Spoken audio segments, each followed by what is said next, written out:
ለእግዚአብሔር ጊዜ ከሌላችሁ ትጠፋላችሁ። የእውነቴን ነው። ለማስቀደስ ጊዜ የሌላችሁ ሰዎች እድሜያችሁ ያጥራል። ለዘወትር ጸሎት እድሜ ከሌላችሁ፣ ጊዜ ከሌላችሁ፣ ከእግዚአብሔር ጋር ለመገናኘት መጽሐፍ ቅዱስ ለማንበብ ጊዜ የሌላችሁ፣ ጊዜ የለኝም ደግሞ እንደው እናንተ ጉራችሁ እኮ ያልቀው። ዛሬ ለምን ይመስላችኋል የምንቀሰፈው? እግዚአብሔር ጊዜ ሰጠ፣ አልተጠቀምንበትም። ስለዚህ እየቀነሰ ይወስድናል ማለት ነው። በሰጠን ጊዜ ካልተጠቀም ከእድሜያችን ቀንሶ ያነሳናል። የማያፈራለትን ዛፍ በጓሮ የሚንከባከብ ገበሬ ጅል ማን አለ? የባስ በጠፈጠፉ እየተንጠፈጠፈ ሌሎችን አዝመራዎች እንዲያጠፋቸው ነው። ይልቁን በጊዜ መቁረጥ ነው። ስለዚህ እግዚአብሔር ይቆርጣል። ፍሬ የማያፈራውን ዛፍ ከሱ ይቆርጡታል ብሎ ነግሮናል። ሐዘን ከየት ይወለዳል ካላችሁ ከረፍት ብዛት ነው። የኃጢአት ምንጮች የሚባሉት መብል፣ መጠጥ፣ የረፍት ብዛት፣ እንቅልፍ ናቸው። ስለዚህ እረፍት የሚያበዙ ሰዎች ምንጊዜም ሕይወታቸው ሐዘንተኛ ነው። የእንቅልፍ ብዛት የተቦጫጨቀ ልብስ ያስለብሳል ይላል ሰሎሞን። ድሃ ያደርግሃል ማለት ነው ብዙ የምትተኛ ከሆነ። የእንቅልፍ ብዛት መጽሐፍ ቅዱስ ነው ያለው፣ የተቦጫጨቀ ልብስ ያስለብሳል። ሰላም እግዚአብሔርን መስማት የማይፈልግ ጆሮ ሁከት፣ ጦርነት፣ ብጥብጥ፣ ሞት ሊሰማ ይገባዋል። በየቀኑ ይህን የምንሰማበት ምክንያት ለእግዚአብሔር ጆሮ ስለሌለን፣ ለእግዚአብሔር ዓይን ስለሌለን፣ ለእግዚአብሔር እግር የለን። እግሮቻችሁ የት ነው የሚሄዱት? የሚፈጥኑላችሁ ወዴት ስትሄዱ? ቤተክርስቲያን ሲሏችሁ አያደርሳችሁም። እንዲሁ አይደረስ እኮ ነው። ከዚያ ትሄዱ የማስታወቂያ ሰሌዳ ለማንበብ በየቀኑ ትመላለሳለች። ስራ ወጥቶ ይሆን? ጥሩ ነው ተመላለሱ። ግን እግዚአብሔር ቤት ብትመላለሱ ምን አለ? ከዛ እናንተ የሚመስላችሁ አንድ ሳምንት አንድ ገዳም ትሄዱና ጌታዬ ሕይወቴን ንገረኝ። እንዴ ምኑን ነው የሚነግራችሁ? ጅል ነህ ብሎ ይንገራችሁ? ጌታዬ ሕይወቴን ንገረኝ ምንድን ነው የሚነግራችሁ ነው? አንድ አምላክ በሚሆን በአብ በወልድ በመንፈስ ቅዱስ ስም እንደምን ዋላችሁ? እንደምን አመሻችሁ? እንደምን ሰነበታችሁ? ቸርነት ገንዘቡ የሆነ ፈጣሪያችን ለዚህ ሰዓት በማይመረመር ቸርነቱ ስላደረሰን ስሙ የተመሰገነ ይሁን። በመካከላችን ተገኝቶ እንዲያስተምረን ቅዱስ ፈቃዱ ይሆንልን። ዛሬ በዚህ ርዕስ በዚህ ቦታ እንድንማማር የፈለግኩት ጊዜ ለኦርቶዶክሳውያን ምንድን ነው የሚለው ነው። ለኦርቶዶክሳውያን ለእኛ ለክርስቲያኖች ጊዜ ምንድን ነው ነው ጊዜ እንዴት ነው? እግዚአብሔር በምድር ላይ ከሰጠን በጣም ትልቁ ስጦታ ጊዜ ነው። እግዚአብሔር ማንም ሊሰጠን የማይችለው እግዚአብሔር የሰጠን እድል ጊዜ ነው። እንደው ይገርማችኋል፣ ግን ሰው ይሄንን ትኩረት ሰጥቶት አያውቅም። ሀብት የማይመስሉ ብዙ ነገሮች አሉ የማናስተውላቸው። ለምሳሌ እንደው የገጠሩ ሰውም ይተርታል። ጤና ሀብት አይመስልም ይላል፣ ውሃ ገንዘብ አይመስልም ይላል። የጤና ሀብትነት ለሰው አይረዳውም። ብዙ ጊዜ የውሃ ሀብትነት አይረዳውም። የአየር የኦክስጅን ሀብትነት አንረዳውም። ኦክስጅንን ሰዎች የሚያዙበት ቢሆን ኑሮ ለስንት ቀን መቆየት እንደምትችሉ አስባችኋል? ኦክስጅን በሆኑ ሰዎች እጅ ቢሆን ኖሮ ሁላችን ገለውን አናድርም ብላችሁ ነው? እነዚያ ሰዎች እነገሌ ናቸው እንዳትሉ ወስዳችሁ አታነካኩኝ ነው ያልኩኝ። በሰዎች እጅ ቢሆን ኖሮ ነው ያልኩት። በሰው እጅ ቢሆን ኖሮ አየር ስንት ቀን ነው የምንሰነብተው? ዛሬን ራሱ ማደር እንችላለን? እንችልም። የአካል ክፍሎቻችንን ስጦታነት አስተውለን አናውቅም። እግዚአብሔር የሰጠንን ነገር ሰዎች ሊያደርጉልን የማይችሉ እንዲሁ እግዚአብሔር ምን አደረገልኝ እንላለን እንጂ እግዚአብሔር አንድ ቀን ጣፊያን ራሱ ስራ እንድታቆም ቢያደርጋት መኖር እንችላለን? እንችላለን? በሰውነታችን ያለውን የጨው መጠን ማን ሊያጣራው ይችላል? ስለዚህ እንሞታለን ማለት ነው። ፊኛ ስራ ብታቆም መኖር ይቻላል? ይቻላል? እስኪ ንገሩኝ። ሌላ የባሰ ነገር ሰው የሚጸዳዳበት የአካል ክፍል ቢዘጋ መኖር ትችላላችሁ? ይቻላል? አይቻልም። እግዚአብሔር የሰጠን የአካል ስጦታ ማንኛውም ሰው የከበረ ሰው እንኳን ከብሮ የሚውለው እኮ መጸዳዳት ስለቻለ ነው። የከበረ ሰው እንኳን ቢሆን። እኔ ግን ዛሬ መናገር የፈለግኩት ስለ ጊዜ ነው። እግዚአብሔር ጊዜ ሰጥቶናል። ጊዜ በእግዚአብሔር ዘንድ ምንድን ነው? ጊዜ ፍጡር ነው እንደምታውቁት። መለኪያ ነው። እግዚአብሔር ያለ ጊዜ ነው የኖረው። ዘመን ሳይፈጠር እግዚአብሔር ነበረ። ጊዜ ፍጡር ነው። በቤተ ክርስቲያን አስተምሮ የመጀመሪያ ሰዓት ትባላለች። ቁጥር የተጀመረው መጋቢት 29 ቀን ነው። መጋቢት 29 እና መጋቢት 30 ሚያዝያ 1 በሊቃውንት አነጋገር ዕለተ ጠቢባን ይባላሉ። ጠቢባን ሥላሴ አንድ ሳይሉ 29 ብለው ስለጀመሩ ነው። እንዲህ ያለው ነገር ለማያምን ሰው አይረዳም። ቅዱስ ጳውሎስ አንደኛ ቆሮንቶስ ምዕራፍ 2 ላይ ሲናገር መንፈሳዊ ነገር ለስጋዊ ሰው ሞኝነት ይመስለዋል ይላል። በስጋዊ ዓይን አይመረመርምና እግዚአብሔር ጊዜን ሳይፈጥር ነበረ፣ ጊዜን ፈጠረ። የመጀመሪያዋ ሰዓት መጋቢት 29 ቀን ፈጠረ። ጊዜ በጊዜ ምን እንደተደረገ አስተውሉ። በጊዜ ከተደረጉ ነገሮች አንዱ እግዚአብሔር በጊዜ ይሄንን ዓለም ፈጥሮታል። ይሄንን ዓለም ፈጠረ። 7 ዕለታትን ፈጠረና አቆመ። 7 ዕለታት በዕብራውያን አነጋገር 7 ቁጥር ፍጹም ቁጥር ተደርጎ ይነገራል። መጽሐፍ ቅዱስ ሲተረጎም ማወቅ ካለብን ነገሮች አንዱ የመጽሐፍ ቅዱስን መነሻ ባህል ነው ማወቅ የሚገባል። የመጽሐፍ ቅዱስን መነሻ ባህል ስናውቅ መጽሐፍ ቅዱስን መረዳት እንችላለን። ስለዚህ በዕብራውያን ወይም በእስራኤል ባህል 7 ቁጥር እንደ ፍጹም ቁጥር ይቆጠራል። በኢትዮጵያ ለምሳሌ 10 ቁጥር እንደ ፍጹም ቁጥር ይቆጠራል አይደል? አታውቁም? ለምሳሌ የሆነ ሰው 10 ጊዜ አጨቅጭቀኝ ይላል። እናንተ ግን 3 ጊዜ ብቻ ሊሆን ይችላል ያላችሁት። ለምንድነው 10 ጊዜ የሚለው? ጭራሽ ማለት ነው፣ ፍጹም ማለት ነው። እስመ ሁልቆ ሳብዕ በሀበ ዕብራውያን ፍጹም ውእቱ፣ በዕብራውያን በእስራኤል 7 ቁጥር ፍጹም ነው ይላል እግዚአብሔር። ስለዚህ ምን አደረገ? 7 ዕለታት ብቻ ፈጠረ። ለምንድን ነው እግዚአብሔር 7 ዕለት ብቻ የፈጠረው ስትሉ 7ቱ ቀኖች ፍጹም ናቸው ለማለት ነው። 7 ብቻ። ለምን 8 ቀን አይፈጥርም እግዚአብሔር? ወይስ ዝቅ ብሎ 6 ቀን ቢያደርገው ምን አለ? የዓመቱን መለኪያ 7 ቀን ያደርገው ለምን ይመስላችኋል? 7ቱም ዕለታት ፍጹም ናቸው ይላል።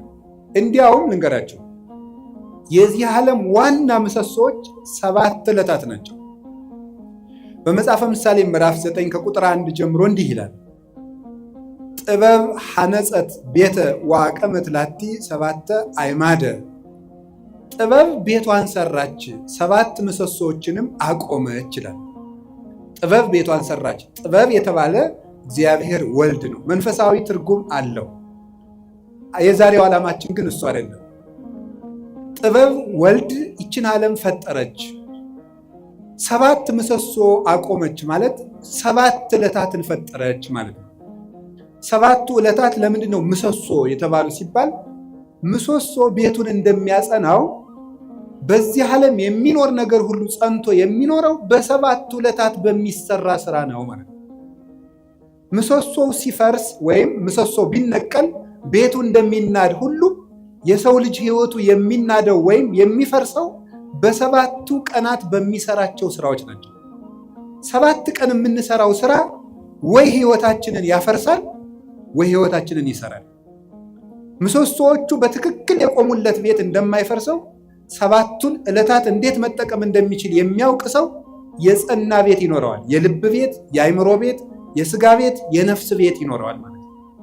ስለዚህ ዕለታትን ከመጠቀም እንኳን እኛ እግዚአብሔር ራሱ ቀን ተጠቅሞ ነው ስራ የሰራ። ቀንን የማይጠቀም ሰው ምንም ማድረግ አይችልም። እግዚአብሔር 6 ቀን ነው ይህን ዓለም የፈጠረው። አይገርማችሁ? በ6 ቀን ዓለምን ፈጠረ። ምን ማለቱ ይመስላችኋል? ኋላ ያን 6 ቀን ደግሞ ለእኛ ሰጠን። የሰጠኋችሁ 6 ቀን እኔ ዓለምን የፈጠርኩበት ነው። እናንተ የምትቀልዱበት እሁድ 4 ባህሪያት የተፈጠሩበት ነው። መሬት፣ ውሃ፣ ነፋስ፣ እሳት፣ 4ቱ ባህሪያት፣ 7 መላእክት፣ 7 ሰማያት፣ መላእክት፣ ብርሃን፣ 8 ፍጥረታትን ያከናወንኩበት ቀን ነው። እናንተ የምትቀልዱበት ሰኞ ይሄን የምታዩትን ጠፈር የዘረጋውበት ቀን ነው። እናንተ የምትቀልዱበት ማክሰኞ በምድር ላይ ያሉ እጽዋትን ሁሉ የፈጠርኩበት ቀን ነው። እናንተ እንደዋዛ የምትገፉት ረቡዕ በዚህ ዓለም የሚያሸበርቁ ፀሐይ፣ ጨረቃ፣ ከዋክብትን ያበራሁበት ቀን ነው።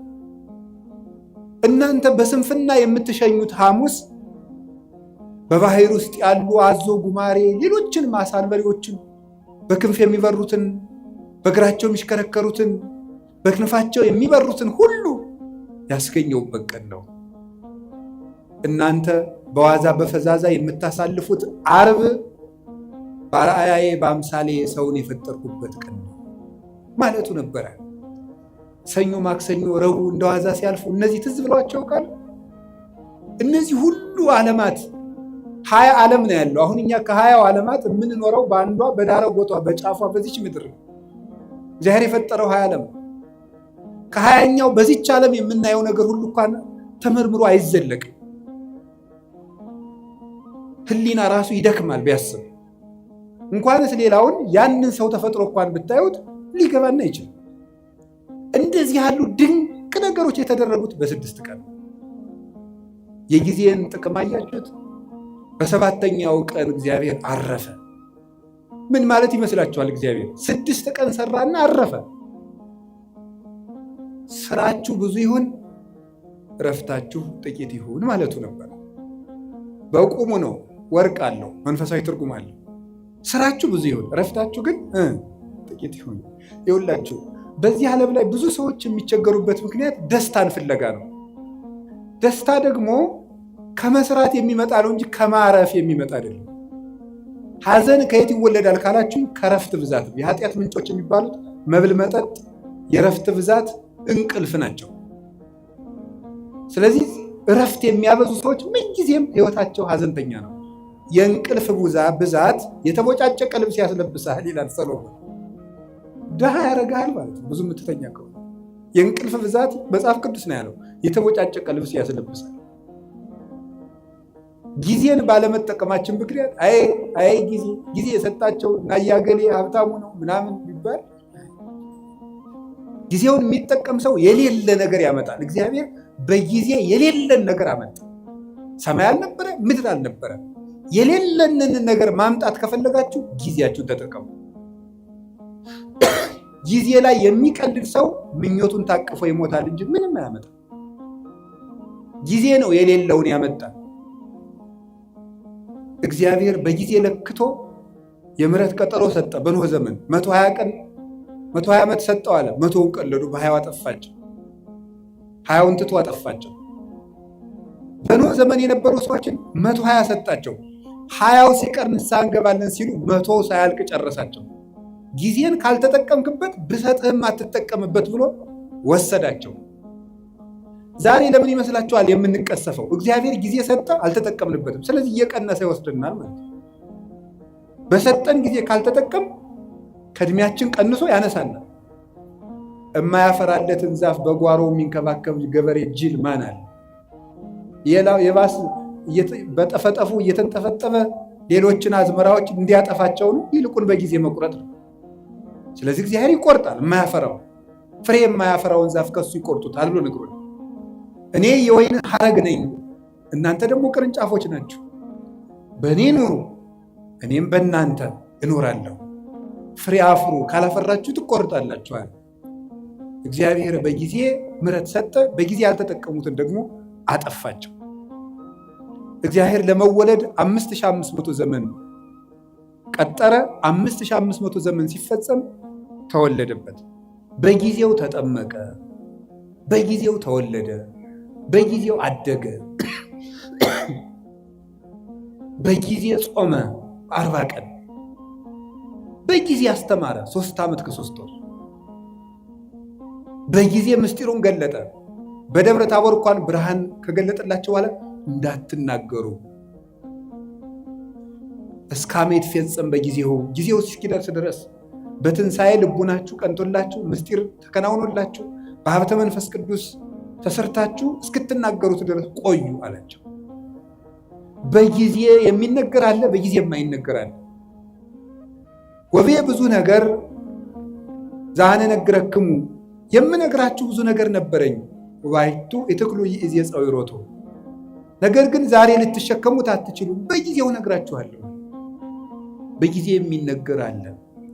በነገራችሁ ላይ ጥበበኛ ሰው ማለት የት መናገር እንዳለበት የሚያውቅ፣ መቼ መናገር እንዳለበት የሚያውቅ፣ በማይናገርበት ጊዜ ዝም የሚል፣ በሚናገርበት ጊዜ ደግሞ ዝም የማይል፣ ጊዜ ቦታ አይቶ የሚናገር ሰው ነው ጠቢብ የሚባለው። ሁሉም በጊዜው የሚናገር። ጌታችን ኢየሱስ ክርስቶስ በጊዜው ተሰቀለ፣ በጊዜው ተያዘ፣ በጊዜው ሞተ፣ በጊዜው ተነሳ፣ በጊዜው አረገ።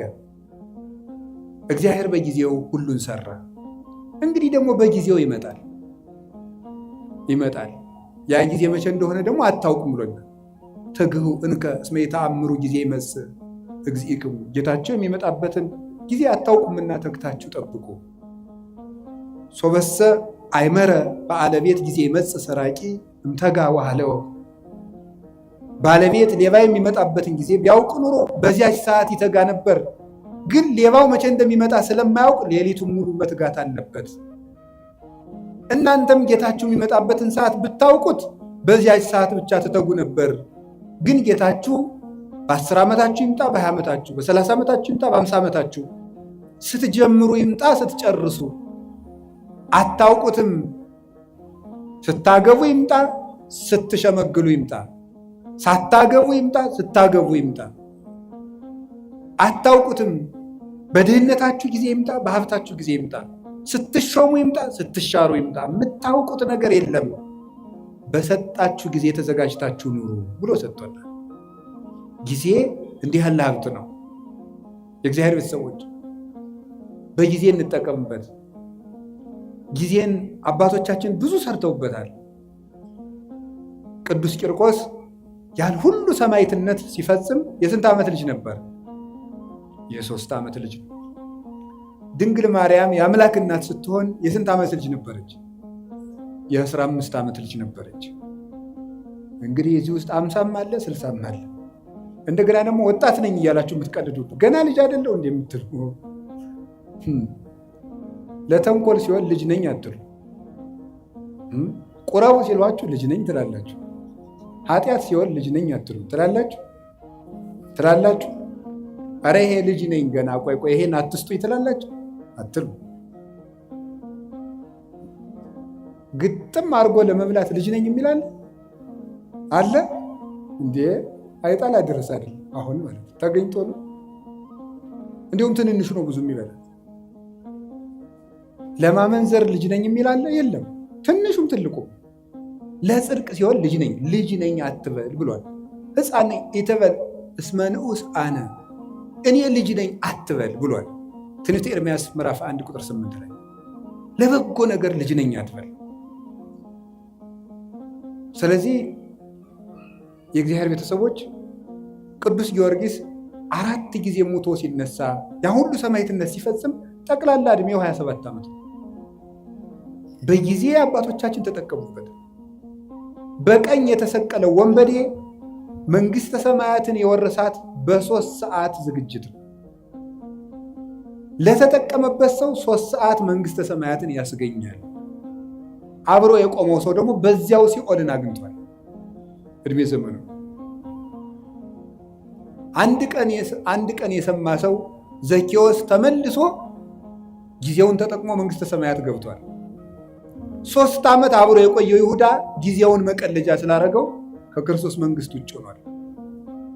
በጊዜ የሚቀልል ሰው ይሁዳ ጊዜውን እንደ ድል መጠቀም ሲገባው መተናኮያ ያደረገው ምን አደረገ መስላችሁ? ክርስቶስን እኔ እሸጠዋለሁ አለ። እሸጥና እሱ እንደለመደ በታምራቱ ያመልጣል። ከዚያ በኋላ ደግሞ እኔ መመልሼ ገንዘቤን በልቼ መምህር የብዬ ከእሱ ጋር ታሪክ እቀጥላለሁ አለ። ጊዜው ግን መሽቶ ነበር። ክርስቶስ ተያዘ። ደርሷላ። ሲሰርቅ የነበረበት ጊዜ አለቀ፣ በቃ አለ።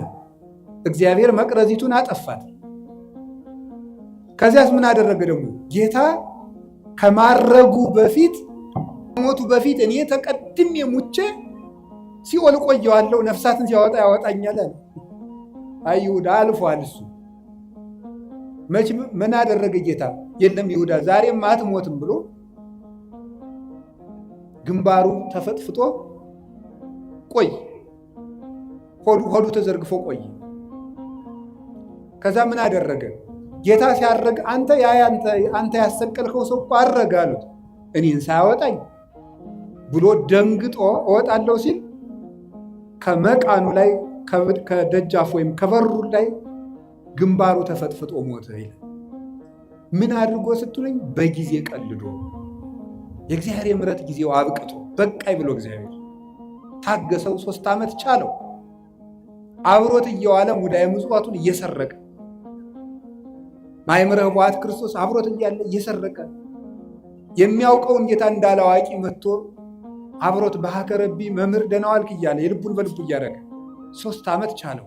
በቃኝ አለ እግዚአብሔር። እና ጊዜ ብዙ ነገር ተሰርቶበታል። ጊዜ የተሰጠው እግዚአብሔርን ልናመልክበት።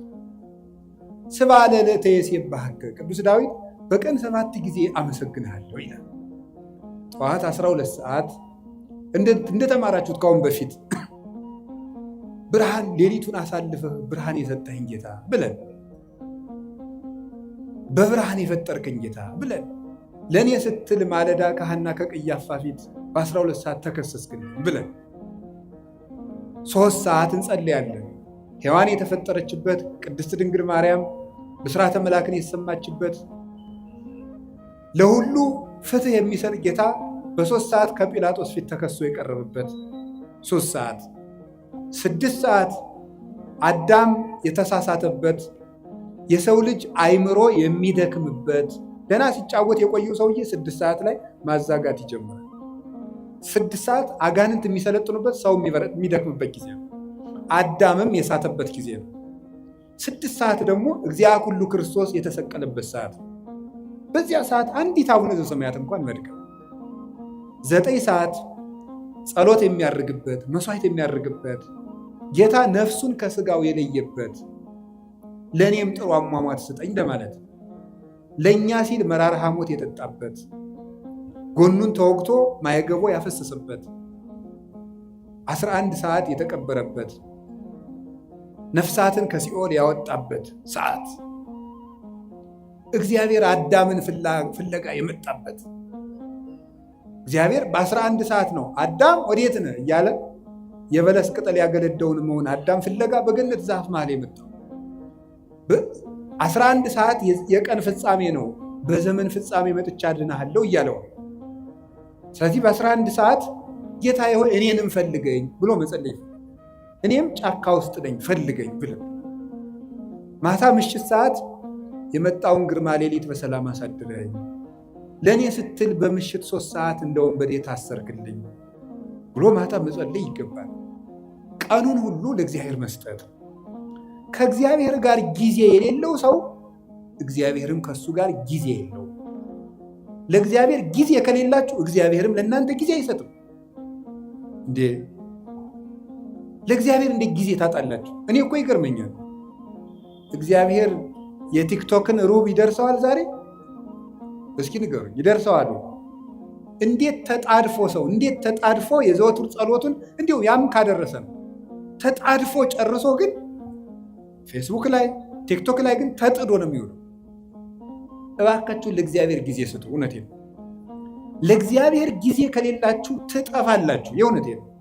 ለማስቀደስ ጊዜ የሌላችሁ ሰዎች እድሜያችሁ ያጥራል። ለዘወትር ጸሎት እድሜ ከሌላችሁ፣ ጊዜ ከሌላችሁ፣ ከእግዚአብሔር ጋር ለመገናኘት መጽሐፍ ቅዱስ ለማንበብ ጊዜ የሌላችሁ፣ ጊዜ የለኝም ደግሞ እንዲሁ እናንተ ጉራችሁ እኮ ያልቀው። እስቲ ፌስቡክ ውስጥ የምታነቡት ቴክስት ቢደመር እንደው 20 ገጽ አይሆንም? መጽሐፍ ብናደርገው አይታተምም? ብሮሸር ብናደርገው ይሆናል እኮ ስትደዘድዙት የምትሉት። እንዴት ነው ጊዜ የሌላችሁ? ወእግዚአብሔር ይነግሮሙ ለሕዝቡ መጽሐፍ ከዛ እናንተ የሚመስላችሁ 1 ሳምንት 1 ገዳም ትሄዱና ጌታዬ ሕይወቴን ንገረኝ። እንዴ ምኑን ነው የሚነግራችሁ? ጅል ነህ ብሎ ይንገራችሁ? ጌታዬ ሕይወቴን ንገረኝ። ምንድን ነው የሚነግራችሁ ነው? እየነገራችሁ መስለኝ። መዝሙር 86 ላይ እግዚአብሔር የነግሮሙ ለሕዝቡ በመጽሐፍ፣ እግዚአብሔር ለሕዝቡ በመጽሐፍ ይነግራቸዋል። እስኪ በሉ እግዚአብሔር ለሕዝቡ በሉ። በምኑ ይነግራቸዋል? በመጽሐፍ ይነግራቸዋል። መጽሐፍ ማለት እግዚአብሔር ለእኛ የሚናገርበት ነው። ጸሎት ማለት እሳ ጸሎት ብሂል ተናግሮ ምስለ እግዚአብሔር፣ ጸሎት ከእግዚአብሔር ጋር መነጋገር ነው። ጸሎት ከእግዚአብሔር ጋር መነጋገር ነው። መጽሐፍ ማንበብ ደግሞ እግዚአብሔር ለእኛ የሚነግርበት ሰን እግዚአብሔርን ለመስማት ጆሮ የሌለው መጽሐፍ ቅዱስ ለማንበብ በቀን 5 ደቂቃ የሌለው ሰው በየቀኑ ሁከት ሊሰማ ይገባዋል። እንዲህ ያለ ጆሮ ይነቀላል። ነቢየ ያነስለክሙ ማኅበይክሙ ዘከማየ፣ እንደኔ ያለ ነቢይ ያስነሳላችኋል አለ ሙሴ ሲናገር ክርስቶስን ነው። እሱ ቀይ ባህር እንዳሻገረ ጌታ ገሃነምን ያሻግሯልና ብዙ ንጽጽር አለ። ወለቱ ስምዕዎ፣ እሱን ስሙት። ያንን ነቢይ የማትሰማ ጆሮ ግን ከወገኖቿ ተለይታ ትጥፋ ይል። ያን ነቢይ የማትሰማ ማለት ክርስቶስን የማይሰማ ጆሮ ይነቀላል። ሰላም እግዚአብሔርን መስማት የማይፈልግ ጆሮ ሁከት፣ ጦርነት፣ ብጥብጥ፣ ሞት ሊሰማ ይገባዋል። በየቀኑ ይህን የምንሰማበት ምክንያት ለእግዚአብሔር ጆሮ ስለሌለን፣ ለእግዚአብሔር ዓይን ስለሌለን፣ ለእግዚአብሔር እግር የለን። እግሮቻችሁ የት ነው የሚሄዱት? የሚፈጥኑላችሁ ወዴት ስትሄዱ ነው? ቤተክርስቲያን ሲሏችሁ አያደርሳችሁ። እንዲሁ አይደረስ እኮ ነው። ከዚያ ትሄዱ የማስታወቂያ ሰሌዳ ለማንበብ በየቀኑ ትመላለሳለች። ስራ ወጥቶ ይሆን ጥሩ ነው፣ ተመላለሱ። ግን እግዚአብሔር ቤት ብትመላለሱ ምን አለ? ከእግዚአብሔር እጅ መግባት ከፈልጋችሁ ቤተክርስቲያን መግባት። ለቤተ ክርስቲያን ጊዜ፣ ለመጽሐፍ ጊዜ፣ ለመጸለይ ጊዜ። አንድ ሰው ከእግዚአብሔር ጋር ያለው ጊዜ ከላላ እየጠፋ መሆኑን ማወቅ ያለበት ይሄ ነው። እግዚአብሔር ጊዜ ይስጠን። ጊዜ የሰጠን እግዚአብሔር ከምስጋና ይግባው። ወስብሐት ለእግዚአብሔር። ይቆየን።